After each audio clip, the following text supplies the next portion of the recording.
Salut à tous, c'est mercredi, c'est 13h30, du coup c'est l'heure du 13h30, bien joué Kevin. Kevin est là, il revient pour la suite de Terraform qu'on avait déjà un peu vu il y a plusieurs mois. C'était même il y a une année, hein, puisque c'était l'année dernière, en 2022. Elle était Ah, facile, celle-là, Steve. ah ça y est, pardon, je me suis dit putain, il va pas parler, hein. Non, Ou alors non, non, non, elle il est était mute. facile, celle-là. Elle Mais non, était mais facile. il fallait le temps de la comprendre, je comprends que ce soit un peu... Mais non, mais c'est... Oui, oui, effectivement. Et on s'était arrêté à un moment où on veut faire la démo, on n'a plus de temps, mais alors comment ça se passe? Pas de problème. Bim. Épisode 2, Terraform 2 points la démo. Point Incroyable. d'exclamation. Mais nous allons également avoir un petit récapitulatif pour les gens qui n'étaient pas là, qui ne s'en rappellent plus, et tout ça. Exactement. Bon. Exactement. Comment tu vas toi? Bah, ça va super, écoute, hein. Là, je suis très content de poursuivre sur le Terraform. D'autant plus que si on n'a pas le temps de faire toute la démo, il y aura peut-être un épisode 3 pour Le le coup. truc de fou. Donc, ça sera plutôt sympa. Très bien. Écoute, j'appuie sur le bouton qui va bien pour afficher les slides. Tu peux tout de suite démarrer. Salut Eh le ben, c'est chat. incroyable. Ah oui, ça va à une vitesse. Du Jou Chéri coup, qui nous dit on va changer le monde. Oui, tout à fait, on va le terraformer. on Ah va voilà. effectivement, effectivement, c'est important. Non, mais du coup, on va faire d'abord une petite récap sur ce qu'on a vu la dernière fois pour ceux qui n'ont pas assisté ou simplement pour faire un petit rafraîchissement. Du Rafraîchi. coup, Terraform, c'est un logiciel donc d'IAC, donc autrement dit Infrastructure as Code. C'est un logiciel open source développé en Go par une entreprise qui s'appelle HashiCorp. Donc, c'est quand même une grosse boîte. Et en fait, le but de Terraform, c'est de définir une infrastructure via des fichiers de configuration. Donc, comme on peut le voir en dessous, là, on a un petit schéma. Terraform, ce qu'il va faire, c'est interroger les providers via leurs API. On verra par la suite ce qu'est un provider et la nomenclature de Terraform plus en détail. Retenez simplement qu'il a été codé en Go et que le langage qu'on utilise sur Terraform, c'est HCL, qui est un langage d'HashiCorp maison, tout simplement. Ou Donc, JSON. comme J'ai vu marqué ou JSON. Ouais, c'est ça. Alors le JSON, pour le coup, on peut le faire. Très honnêtement, il y a plus du tout personne qui utilise Terraform avec JSON. Ah merde. 90% du temps, on utilise du HL même. Voilà, tout Ok, je simplement. vois, tant pis. Pour l'IAC, donc l'infrastructure as code, en fait, le but, ça va être de coder votre infrastructure. Donc ça peut paraître un peu étrange, mais c'est assez simple. Au final, on va avoir des fichiers de configuration qui vont contenir les spécifications d'une infrastructure. Donc, une infrastructure, déjà, qu'est-ce que c'est? Ça peut être des VM, ça peut être des sous-réseaux, ça peut être des conteneurs, ça peut être tout ce que vous voulez déployer sur n'importe quel provider que possède Terraform. Donc, on va se retrouver en fait avec du code pour nos infrastructures. Ça permet plusieurs choses. La première, évidemment, ça permet de redéployer autant de fois qu'on a besoin notre infrastructure. Mais au-delà de ça, ça va nous permettre de la rendre modulable via des variables, via des modules. On verra tout ça ensemble par la suite. Mais ça nous permet vraiment d'avoir une infrastructure de production, c'est-à-dire qu'on va pouvoir produire plein d'infrastructures différentes et on va pouvoir les personnaliser grâce aux variables. Si on s'intéresse à plus comment fonctionne Terraform, ce qui va se passer, c'est qu'on aura des fichiers de configuration qui finissent pardon, par le .tf, qui vont être en fait les fichiers dans lesquels on va inclure notre code. Et par la suite, on va avoir l'outil Terraform qui va interroger ces providers. Donc, qu'est-ce qu'un provider? Ça va être simplement l'endroit où on va déployer notre infrastructure. Mhm. Dans ces providers, bien entendu, on va retrouver donc du Azure, du AWS, du Cisco et j'en passe. Aujourd'hui, il faut savoir que Terraform, il a à peu près 3500 providers différents. Donc, on Du a monde. vraiment de quoi déployer et on a de quoi faire. On ne se retrouvera jamais sur un provider qui n'existe pas en Terraform. Voilà, pour le coup. Comment ça se passe concrètement? En fait, quand on va, par exemple, interroger Azure, quand on va vouloir déployer Azure, il va aller, en fait, appeler ARM, donc qui est le service d'Azure, c'est une API, en fait, qui nous permet de déployer des ressources Mhm. et Terraform va appeler cette API, convertir notre code en JSON pour l'API avec les templates JSON que Azure fournit, parce que c'est Mhm. bien les providers qui fournissent leurs propres templates et du coup, bah, simplement, les ressources vont être déployées, tout simplement. Correct. Si on revient un peu sur la fonctionnalité de Terraform, donc les commandes qu'on peut avoir, on va faire simplement un petit retour et après on passera à la démo. On va avoir le init qui nous permet d'initialiser un projet Terraform. Ça nous permet notamment de télécharger les dépendances qu'on n'en aurait pas. Voilà. Mhm. On va avoir le plan est un Ça, peu tu le lances directement avec sur ton en ligne PC de avec ton commande du coup. PowerShell. Ouais, c'est Tranquillement. ça. Tu Ok. peux le lancer en PowerShell et apparemment, dans quelques mois, il devrait sortir un client lourd Terraform.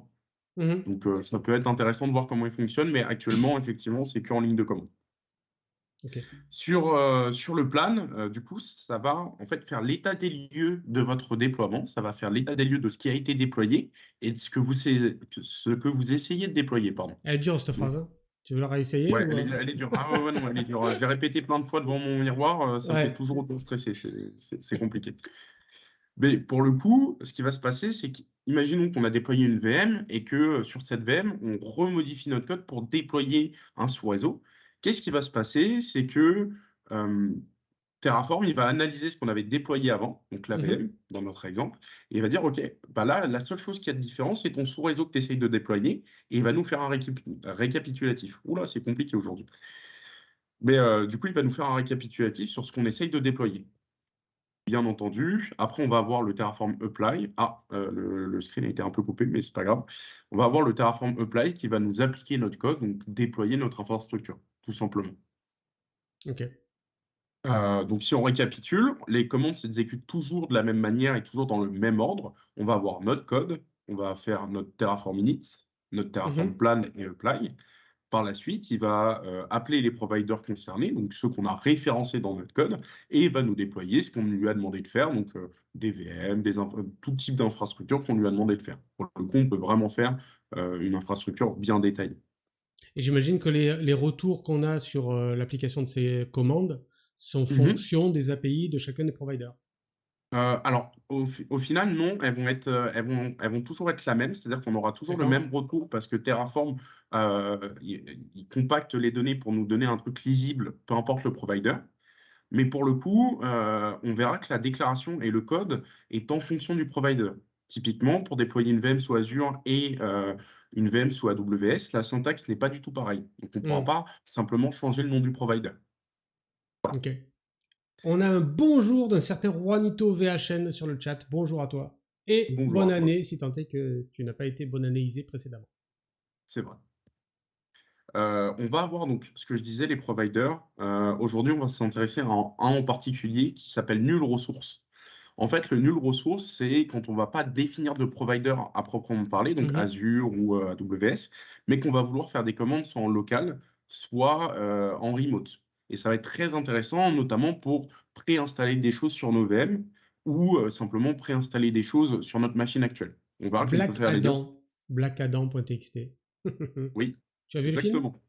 Oui, j'ai vu le film, il était très bien pour le coup. Très bien, n'empêche que là, mais c'était correct. Donc, C'était correct. c'est vrai, il était sympa.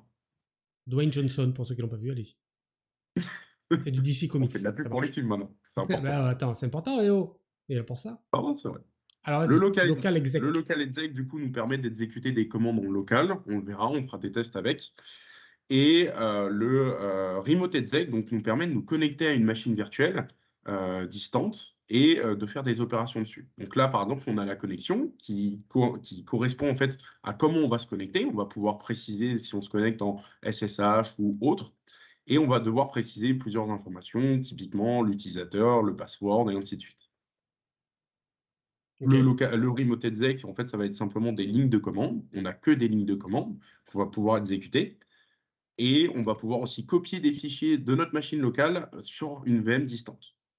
Il faut bien remettre en contexte que, du coup, quand on va déployer une VM sous Azure, la VM va être vierge, par exemple, mais Mhm. qu'on va potentiellement vouloir préinstaller, je ne sais pas, Docker ou .NET ou des choses comme ça.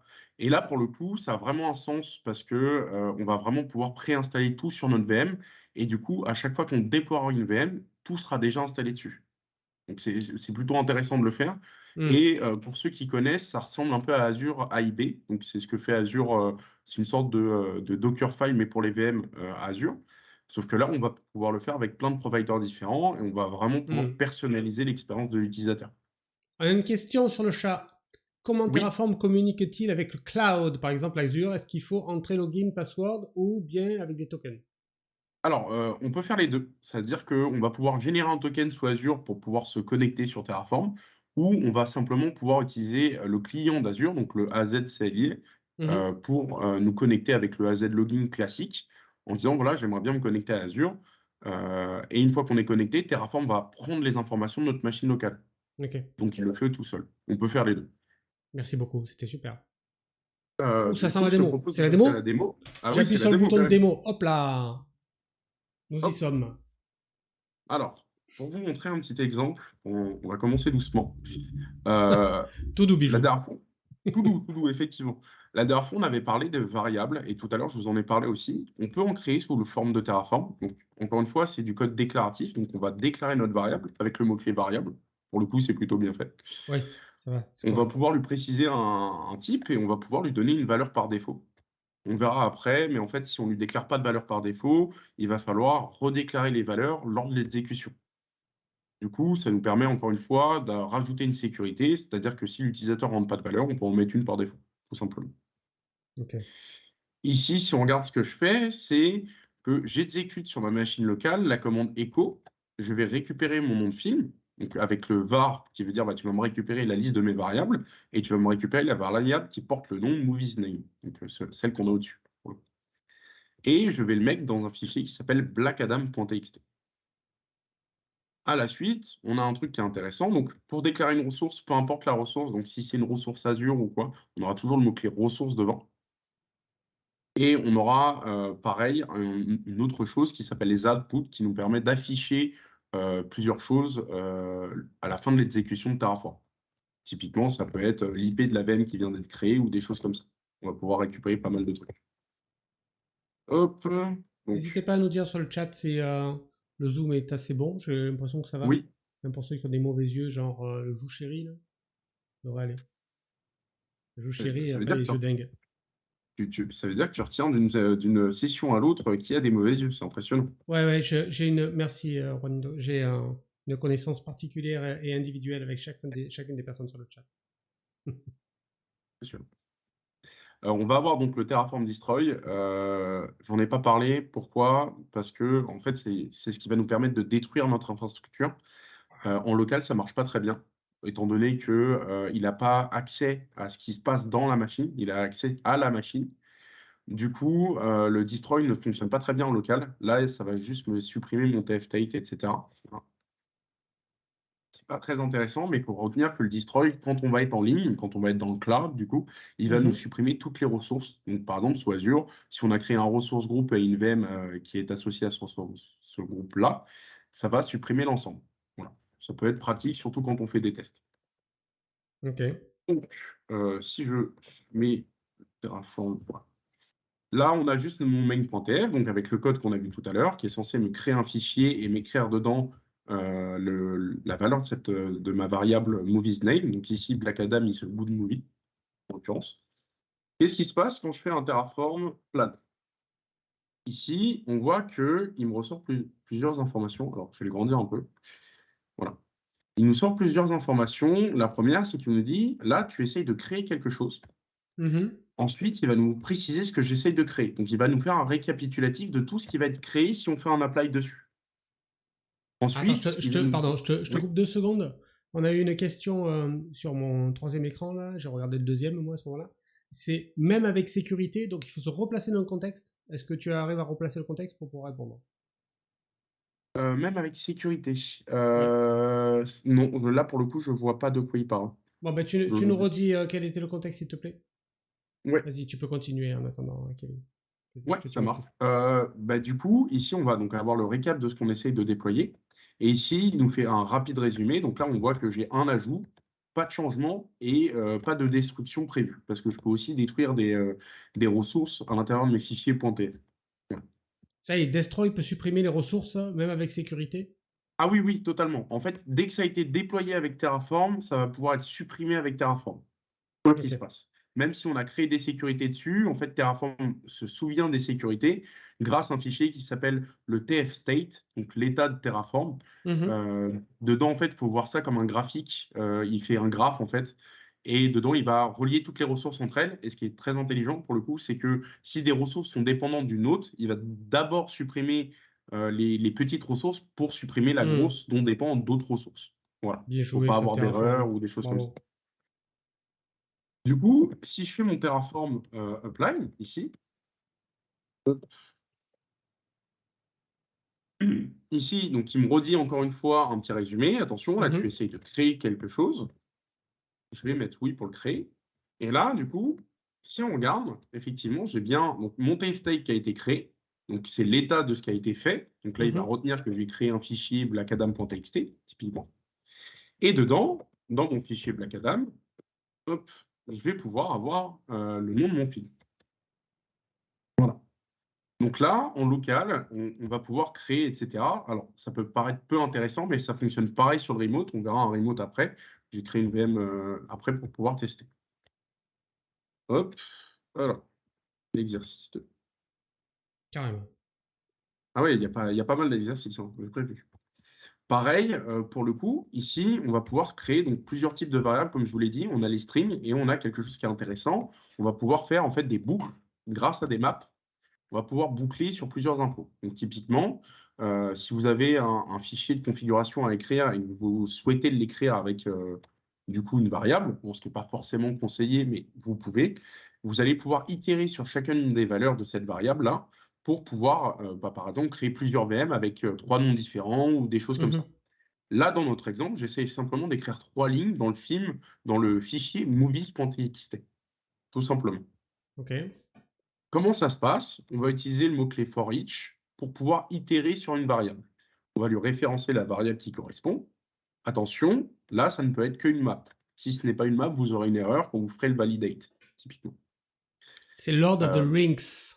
Il y a plusieurs oui, d'anneaux. oui, D'accord? c'est vrai.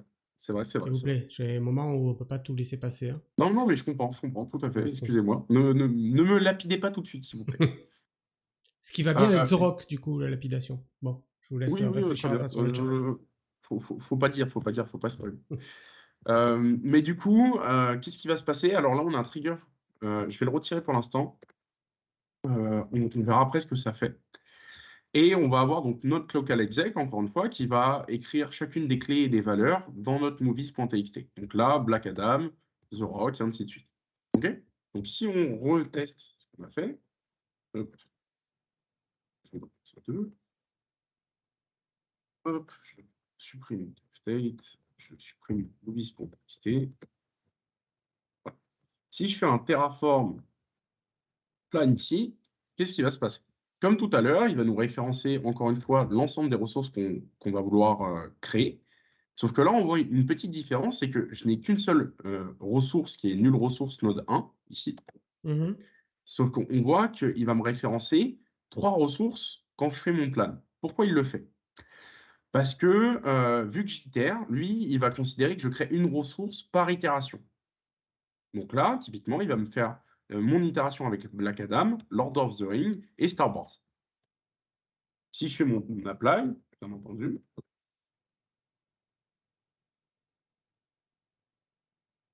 si je fais mon apply, qu'est-ce qui va se passer? Il va me créer mon movies.txt et donc Mmh. là, j'aurai bien mes 3 lignes écrites. C'est génial, super. On a simplement un petit problème. Qu'est-ce qui se passe si je refais un plan, mais que je modifie ma valeur ici? Donc là, j'écris plus Europe, mais the block, peu importe. Qu'est-ce qui va se passer quand je vais réessayer de faire un plan? Ici, il va me dire qu'il ne trouve pas de changement. Pourquoi? Parce qu'il ne peut pas lire dans vos variables. Il va pas pouvoir lire dans vos variables, à moins que vous lui précisiez qu'il peut lire dans les variables. Mmh. Typiquement, comment ça se fait? C'est avec le trigger qu'on a mis tout à l'heure en commentaire. On va préciser grâce à trigger, donc fais attention à telle valeur. Pour la valeur, on va préciser donc faux, égal, et là, on va préciser la valeur à laquelle on veut faire attention. Là, pour le coup, moi, je précise que je veux faire attention à toutes les valeurs grâce à le mot-clé each. Each veut dire sur chaque itération, tu vas me prendre la valeur. Un peu comme on l'a fait pour déclarer ici. Là, qu'est-ce qui se passe si par contre, cette fois-ci, je fais un plan? Là, il va me dire: «Attention, je détecte qu'il y a eu un remplacement de valeur et donc il va falloir que je relance mon application, que je relance mon déploiement pour qu'il les prenne en compte». Si je le fais, On voit que ici, bon, il me répète encore une fois, attention, il y a des choses qui ont été modifiées, ainsi de suite. Si je regarde dans Movies, par contre, on voit qu'il n'a pas simplement supprimé mes valeurs et recréé simplement le fichier Movies, il Mhm. a utilisé le fichier distant. Et on voit que du coup, effectivement, j'ai bien mon Black Adam The Block, qui a bien été changé. Ce qu'il faut comprendre avec ça, pourquoi je fais cet exemple-là? Parce qu'il est important de comprendre que Terraform n'a pas accès à vos fichiers. Typiquement, si je fais un Terraform Destroy, c'est bien Terraform qui a créé mon fichier via une command line, mais pour le coup, il va être incapable de détruire mon fichier movies.txt parce qu'il n'a pas les droits. Si Mhm. j'avais voulu le détruire, j'aurais dû exécuter une nouvelle commande pour détruire ce fichier-là. D'accord? Retenez bien ça parce que pour le coup, ça peut être important, surtout quand vous faites des fichiers de configuration assez gros. Parfois, on a ce problème-là de se dire, mais je ne comprends pas pourquoi il m'écrit 15 fois dans le même fichier, parce qu'il ne peut pas le supprimer. C'est pas à lui de le supprimer, c'est à vous de le faire. Le destroy ne supprimera pas ce fichier-là, tout simplement. Est-ce que pour l'instant, il y a des questions? Pour le coup, ça va aller. Pour l'instant, on est correct en termes de questions, ça va. Ok, nickel. N'hésitez pas sur le chat, hein. Je suis là pour ça, moi. Effectivement. Là, on va avoir un autre exemple très rapide de local exec. Après, on passera sur le remote qui est un peu plus intéressant. Faut bien comprendre que là, pour l'instant, j'ai fait des commandes avec des échos qui sont pas forcément très famous. Mais pour le coup, on peut bien entendu faire des sudo apt-get install pour nous installer plusieurs choses. Voilà.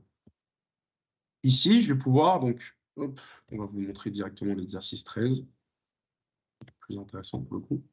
Ici, je vais vouloir faire un peu différemment les choses. Je vais vouloir me connecter à une donc ma VM, on va la voir juste ici. C'est une VM que j'ai créée de test pour le 1330. Tu as vu comment je suis gentil avec les gens du 1330 quand même. C'est très très bien. Nous t'en savons gré. Ce qui va se passer, c'est que là, du coup, on voit mon IP termine par 109. D'accord. Mhm. Je t'ai perdu. On a perdu. On a perdu le Kevin. Kevin, reviens. Kevin est destroy. Regarde. Tu es là? Oui, je crois que j'ai eu un gros problème de connexion, Steve. Ah, ce n'est pas grave. C'est On incroyable t'entend, ça. mais on ne te voit pas. Est-ce que tu penses que tu pourrais te remettre dans Oui, le truc qui va bien pour qu'on te voit également? oui, Parce que les gens sont aussi là pour ça, tu comprends? Ils veulent te voir. Ils disent, mais alors, est-ce que c'est une vraie personne, oui, ce bah, je Kevin, ou pas? comprends. Non, je comprends tout à fait. Est-ce que là, c'est bon, on me revoit ou pas? On te revoit pas, mais c'est bientôt. On me Bascule revoit pas, sur mais le. c'est bientôt. Ouais, ouais, t'inquiète. Je sens que c'est bientôt. Bascule sur le bon écran et arrête de bouger parce que là, on va vomir. Pardon. Hop. On est Ouais, bon? merci. Arrête de bouger. Non, je ne te vois pas, mais ça va arriver dans un futur très proche. Voilà, il Eh est ben, de retour. Bravo. Voilà, donc la commande Destroy Kevin, ça donne ça. Vous voyez? Donc ne le faites pas chez vous. ouais, ouais. Non, c'est vrai que parfois ma connexion saute, bah, c'est parce que je lui impose trop de choses, tu vois? Elle Je peut vois pas bien. suivre après. Elle est stressée. C'est bon à revenir. Heu, ouais, c'est bon? OK, Hmm. nickel. Donc on va avoir en fait des fichiers de déclaration. Tout à l'heure, mes variables, je les déclarais directement dans mon point .tf. Ici, on voit que je fais à peu près la même chose. Donc je vais déclarer une variable qui s'appelle ssh host, sauf qu'on voit que je lui donne ni de valeur ni de type. Comment ça se passe? Terraform, en fait, il a un truc qui s'appelle la précédence de données. Ce qui va se passer, c'est qu'on peut déclarer la même variable plusieurs fois et il aura un ordre d'importance sur ces variables. Typiquement, les variables qui sont déclarées dans le point .tf, elles sont moins importantes que les variables qui sont déclarées dans un point .tf-var, qui est un fichier pour les variables, parce que ça veut dire Terraform variable, pour le coup. Mhm. Ce qu'on va retenir là-dedans, c'est que je vais déclarer plusieurs variables. Je vais déclarer d'abord ma clé SSH à moi pour pouvoir me connecter à la VM. Je vais préciser mon utilisateur, mon password et l'IP de ma VM. Là, le password, je l'ai mis en clair pour que ça soit un peu plus clair. Il faut savoir que si je ne le déclare pas, il me le demande au moment où je fais l'apply. D'accord? Ok. Donc, qu'est-ce que j'ai dedans? Je vais avoir, comme tout à l'heure, comme on l'a vu tout à l'heure, le connexion qui va me permettre de me connecter à la VM. Donc, je vais préciser le type SSH parce que là, pour le coup, je vais me connecter en SSH et je vais lui préciser ma clé. Ici, comme tout à l'heure, on a le provisionneur file. Donc, le provisionneur file, ça permet de copier un fichier ou de prendre sa valeur. Ici, file me prend la valeur simplement de ma clé SSH. Et donc, qu'est-ce qu'on fait après? Je vais essayer de copier un fichier qui s'appelle test.txt. Si on regarde ce qu'il y a dedans, il y a coucou tout le monde dedans. A Mhm. priori, pas grand-chose. Sauf que je vais essayer de le copier de ma machine locale à la machine distante, tout simplement. Il faut savoir une chose importante, c'est que Terraform, il n'a pas les droits de route au départ. En tout cas, pas avec le provisioner file. Ce qui veut dire que mes fichiers, je ne peux que les copier dans le TMP. D'accord? Mhm. Pour les rendre dans un autre répertoire, pour les mettre dans un autre dossier, je vais devoir faire un remote exec pour le déplacer. Et là, c'est ce que je fais pour le coup. C'est que ici, je vais prendre le fichier .txt qui est contenu dans TMP et je vais le mettre dans du coup mon home utilisateur, tout simplement. Qu'est-ce qui va se passer du coup si on essaie? Hop,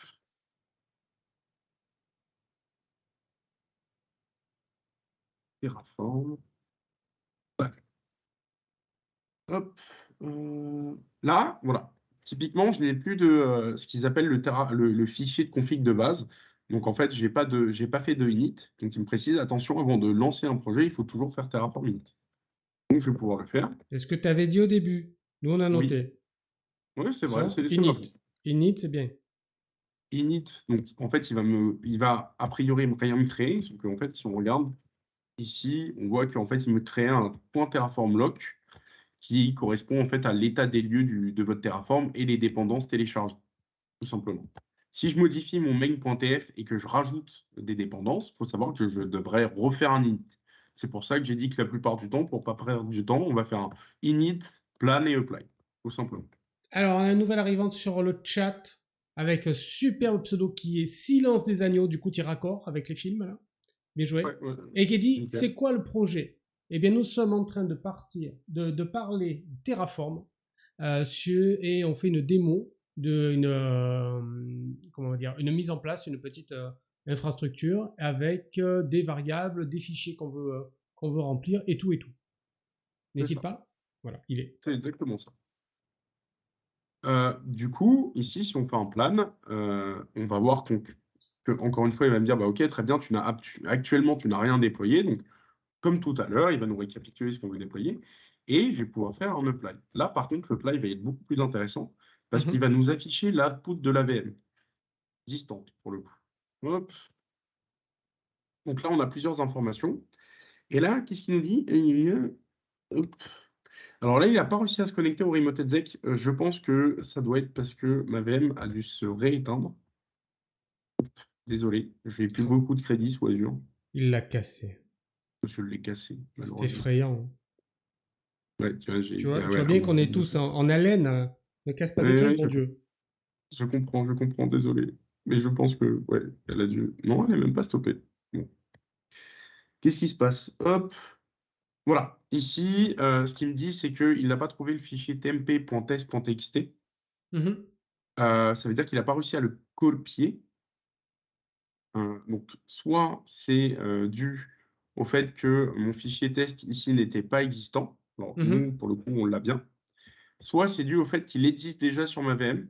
Donc je vais simplement le remplacer. Hop, on va le rename. On va l'appeler tutu.txt cette fois. Excellent nom. Ouais, tu vu?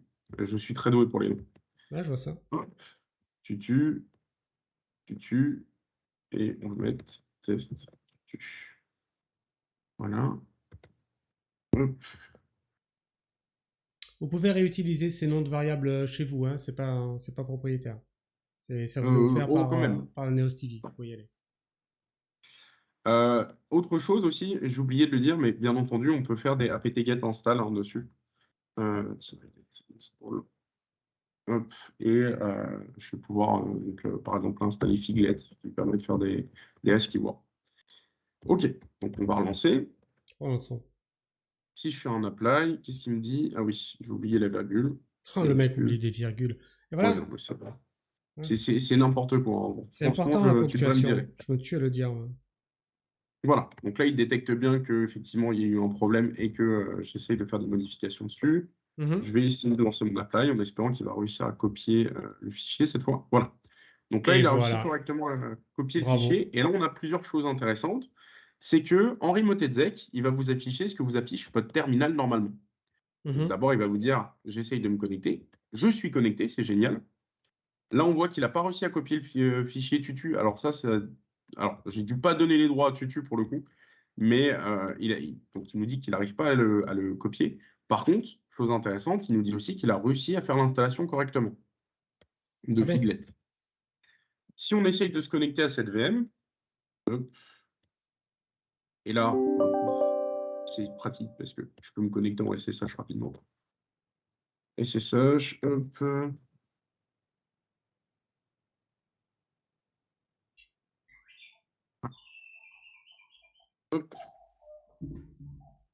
Voilà, donc là, je suis connecté à ma VM, distante. Si on regarde, donc j'ai bien un TMP. Hop.